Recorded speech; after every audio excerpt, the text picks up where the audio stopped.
Assalamualaikum warahmatullahi wabarakatuh. Selamat pagi anak-anak. Sebelum ibu memulai pembelajaran pada pagi hari ini, alangkah baiknya kita doa terlebih dahulu. Ibu ingin ketua kelas yang memimpin doa. Ayo. Bismillahirrohmanirrohim. Raditu billahi robba wa bil islami dina wa bi muhammadin nabiyya wa rasulah. Rabbi zidna ilma warzuqna fahma. Amin ya rabbal alamin. Nanti kalau ibu tanya kabar kepada kalian jawab alhamdulillah. Alhamdulillah, luar biasa, tetap semangat, Allahu Akbar. Yes, gitu ya. Bagaimana kabarnya pada pagi hari ini anak-anak? Alhamdulillah, luar biasa, tetap semangat, Allahu Akbar. Yes, ya pintar sekali. Oke. Siapa yang di sini tahu ibu pada pagi hari ini akan mengajarkan apa kepada kalian? Yap, benar sekali. Kita akan belajar bagaimana cara meneladani kisah Nabi Musa alaihissalam. Sebelum kita memulai pembelajaran pada pagi hari ini, ibu akan membacakan tujuan pembelajaran terlebih dahulu. Yang pertama, siswa dapat menghayati kisah Nabi Musa alaihissalam. Yang kedua yaitu siswa dapat menunjukkan perilaku yang menentukan sikap teguh pendirian dan peduli sebagai implementasi kisah Nabi Musa alaihissalam. Yang ketiga, siswa dapat menjelaskan kisah keteladanan Nabi Musa alaihissalam. Yang keempat, siswa dapat mengidentifikasi contoh akhlakul karimah Nabi Musa alaihissalam. Yang keempat, siswa dapat menyimpulkan hikmah dari keteladanan Nabi Musa alaihissalam. Yang kelima, siswa dapat menyajikan kesimpulan sifat-sifat keteladanan Nabi Musa alaihissalam. Oke, itu adalah tujuan pembelajaran dari mata pembelajaran Nabi Musa alaihissalam. Selanjutnya kita simak ke PPT. Nah, ini adalah PPT yang menjelaskan bagaimana sejarah Nabi Musa alaihissalam. Nabi Musa alaihissalam lahir di Mesir pada tahun 1527 sebelum Masehi. Beliau hidup pada masa Raja Fir'aun. Raja Fir'aun ini terkenal raja yang takabur, menganggap dirinya sebagai Tuhan, dan dia sombong. Suatu ketika Raja Fir'aun bermimpi kalau Mesir akan hangus, akan hancur oleh Bani Israel. Pada pagi harinya Raja Fir'aun ini menemui ahli nujum. Dia bertanya, ada apa dengan mimpi saya? Kemudian beliau diberitahu oleh ahli nujum kalau akan ada seorang laki-laki yang menghancurkan kekuasaannya. Karena dia ketakutan, kemudian Raja Fir'aun ini memerintahkan semua anak laki-laki yang lahir pada hari itu dan seterusnya harus dibunuh. Ibu Nabi Musa kebetulan hamil. Beliau ini takut kalau akhirnya anaknya nanti akan dibunuh. Kemudian Ibu Siti Asiyah adalah ibu Nabi Musa. Beliau mendapatkan petunjuk dari Allah agar anaknya itu dihanyutkan di Sungai Nil. Kemudian setelah dihanyutkan di Sungai Nil, ditemukan oleh pembantu dari istri dari Raja Namrud. Kemudian istri Raja Namrud sangat tertarik dengan anak tersebut. Kemudian diadopsilah anak laki-laki tersebut, bayi Nabi Musa kecil. Kemudian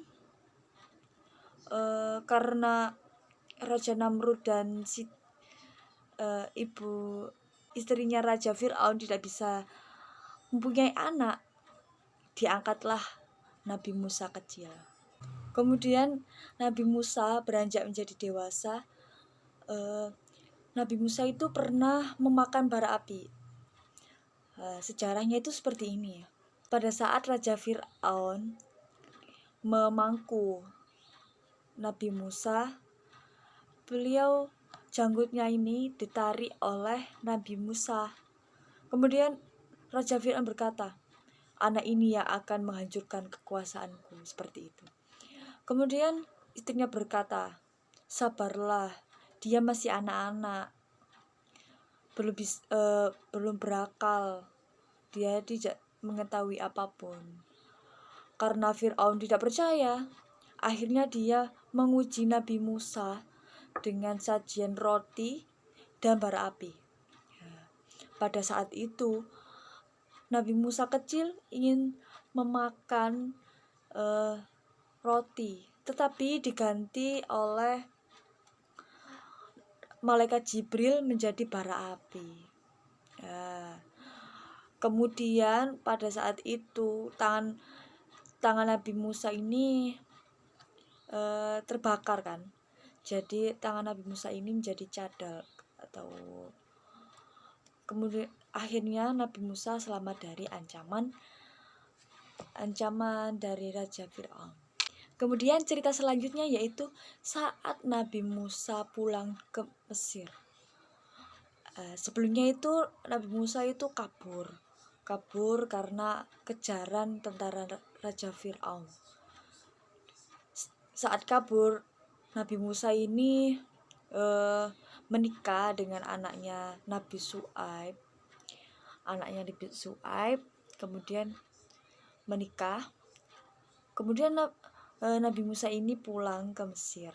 Saat Nabi dalam perjalanan, Nabi Musa ini sesampainya di Bukit Sinai, Nabi Musa melihat api. Dia berpikir bahwa api itu bisa digunakan untuk obor dalam perjalanannya. Sejenak Nabi Musa meninggalkan istrinya untuk mendapatkan api tersebut. Sampainya di puncak, Nabi Musa melihat api itu menyala di sebatang pohon, tetapi api itu tidak membakar pohonnya. Nabi Musa pun bingung. Lantas terdengarlah suara wahyu Allah. Sebagaimana dijelaskan firman-Nya, kalau itulah mukjizat yang dikaruniakan Allah kepada Nabi Musa. Fisik kuat, tongkat, dan tangan bersinar. Kemudian Raja Fir'aun ini marah ketika mendengar Nabi Musa ini pulang dan membawa ajaran baru. Iyalah, soalnya kan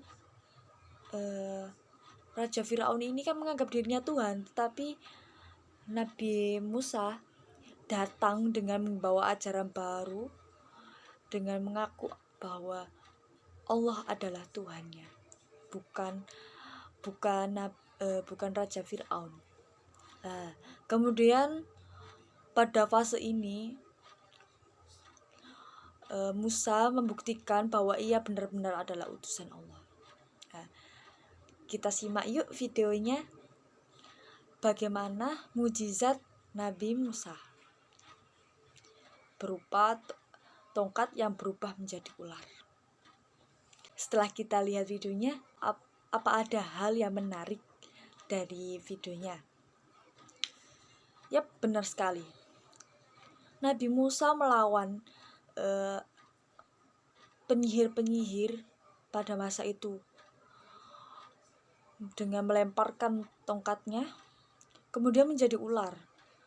Ular Nabi Musa sangat besar, dan penyihir-penyihir itu sangat kecil. Jadi ular penyihir tersebut kalah oleh ular Nabi Musa. Setelah adanya peristiwa tersebut, Raja Fir'aun ini tidak terima. Kemudian beliau mengejar Nabi Musa dan umatnya sampai ke Laut Merah.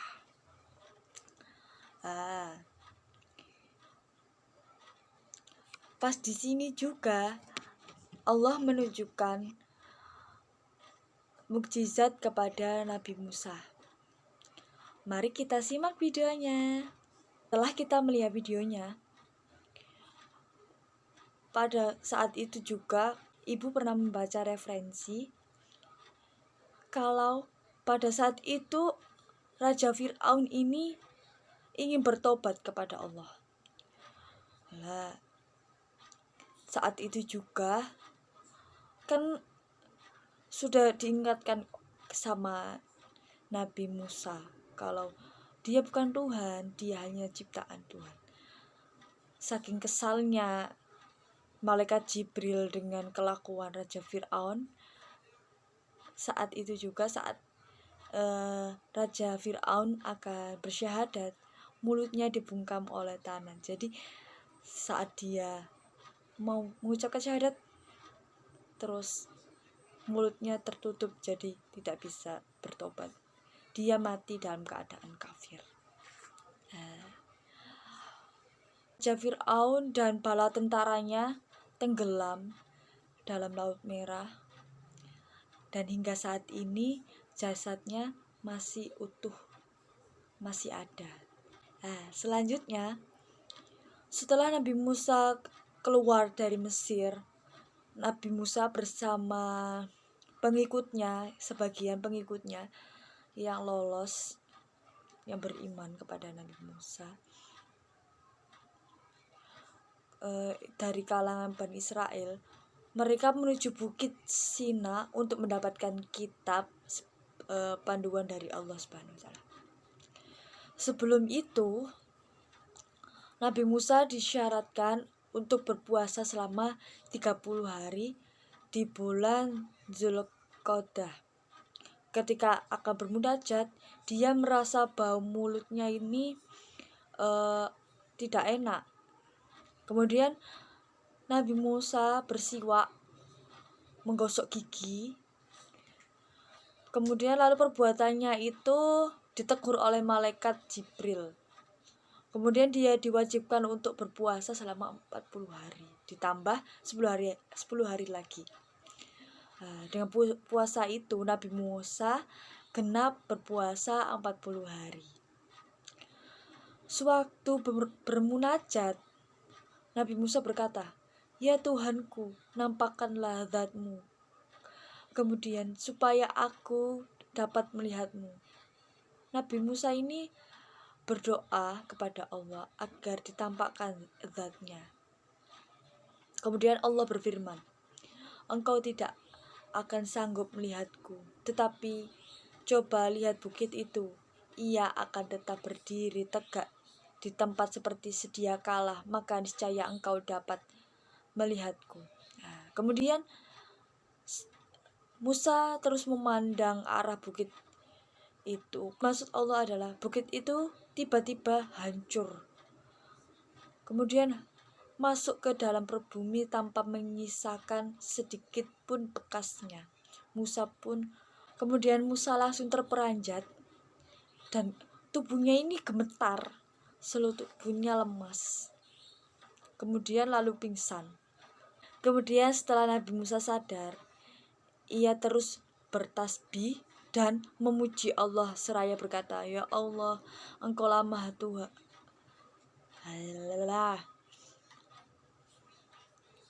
Setelah Nabi Musa sadar, Nabi Musa terus bertasbih dan memuji Allah seraya berkata, "Maha besar Engkau ya Tuhanku, ampunilah aku dan terimalah taubatku, maka aku akan menjadi hamba yang pertama iman kepadamu. Kemudian saat itulah Allah langsung menurunkan kitab kepadanya, yaitu kitab Taurat. Nah, dalam kitab Taurat terdapat 10 perintah. Yang pertama, akulah Tuhanmu Allah, janganlah ada padamu Tuhan selain aku. Yang kedua, jangan membuat bagimu patung atau berhala yang menyerupai apapun. Yang ketiga, jangan menyebut Tuhanmu dengan sembarangan. Yang keempat, ingatlah dan kuduskanlah hari sholat. Yang kelima, hormati ayah dan ibumu. Yang keenam, jangan membunuh. Yang ketujuh, jangan berzina. Yang kedelapan, jangan mencuri. Yang kesembilan, jangan mengucapkan saksi dusta antar sesamamu. Yang kesepuluh, jangan mengingini milik sesamamu. Yang dimaksud ini adalah seperti menginginkan istri orang lain atau yang lain. Dari kisah tersebut ada yang ingin ditanyakan? Baik, dari kisah tersebut ada yang ingin ditanyakan? Kalau tidak ada, Ibu lanjut ya. Kita akan membahas bagaimana meneladani sifat-sifat Nabi Musa alaihissalam. Di sana di PPT sudah ada 5. Ayo coba sebutkan, Mas Robi. Baik, terima kasih. Yang pertama yaitu pemberani dalam menyampaikan kebenaran. Ya. Meskipun Raja Fir'aun adalah penguasa yang sangat kejam dan sewenang-wenang, namun Nabi Musa tidak pernah takut untuk menyampaikan kebenaran. Beliau tetap mengajak Fir'aun untuk menyembah Allah. Padahal saat itu Raja Fir'aun mengaku dirinya sebagai Tuhan. Yang kedua, taat kepada Allah. Nabi Musa memberikan contoh bahwa kita perlu sembah dan minta pertolongan kepada Allah. Allah adalah Tuhan Maha Esa. Dialah yang patut ditembung. Dialah yang patut disembah. Yang selanjutnya yaitu ketekunan dalam belajar. Nabi Musa ini adalah orang yang gigih. Dia itu mau belajar dalam menuntut ilmu, dalam menegakkan agama Allah. Dia itu terus belajar sampai dia belajar kepada Nabi Khidir. Selanjutnya, sikap suka membela yang lemah. Ketika Nabi Musa alaihissalam tinggal di istana Raja Fir'aun dan mendapati pertengkaran antara keluarga kerajaan dan rakyat jelata, beliau justru membela rakyat jelata dari Bani Israel yang lemah. Akhirnya, secara tidak sengaja, Nabi Musa telah membunuh Kipti. Akan tetapi, Nabi Musa tidaklah kecewa karena ia telah membela rakyat jelata. Beliau tetap berkeyakinan bahwa yang dilakukan adalah benar. Beliau senantiasa membela rakyat yang tertindas oleh penguasa zalim. Yang kelima, sabar dalam berdakwah. Allah mengutus Nabi Musa untuk mengajak penguasa agar bertindak lurus. Kemudian bahkan mereka pun menuduh Nabi Musa sebagai penyihir dan pembohong. Padahal Nabi Musa adalah Nabi yang datang pada mereka dengan membawa ayat-ayat Allah. Ya, sekian materi yang bisa Ibu sampaikan. Selanjutnya, Ibu ingin kalian berhadapan-hadapan. Setelah berhadapan-hadapan, kalian review ulang bagaimana materi yang sudah Ibu jelaskan. Nanti Ibu panggil secara acak ya.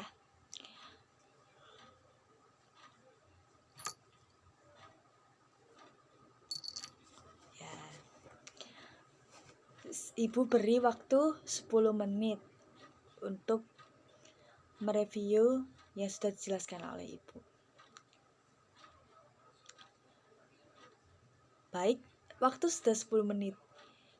Ibu ingin memanggil secara acak. Saya panggil Devina. Oke, Devina, silakan jelaskan apa yang sudah kamu diskusikan dengan teman kamu. Baik, sangat bagus sekali. Oke, selanjutnya yaitu Dito. Oke, Dito, jelaskan apa yang sudah kamu pahami tentang sejarah Nabi Musa alaihissalam. Baik, terima kasih Dito. Setelah kita melakukan pembelajaran pada pagi hari ini, kita review ulang ya. Nabi Musa adalah keturunan dari Mesir. Beliau hidup pada masa Raja Fir'aun. Dan pada Raja Fir'aun ini menyuruh untuk membunuh setiap bayi laki-laki yang lahir. Kemudian Ibu Nabi Musa sangat ketakutan dan dihanyutkanlah Nabi Musa kecil ke Sungai Nil. Ditemukan oleh pembantu istri Raja Fir'aun. Kemudian diangkat anak oleh Raja Fir'aun. Nabi Musa mempunyai mukjizat yaitu tongkat bisa menjadi ular, tangan bercahaya, dan ketiga membelah lautan. Sifat yang bisa kita teladani dari Nabi Musa: pemberani dalam menyampaikan kebenaran, taat kepada Allah, ketekunan dalam belajar, sikap suka membela yang lemah, dan yang kelima, sabar dalam berdakwah.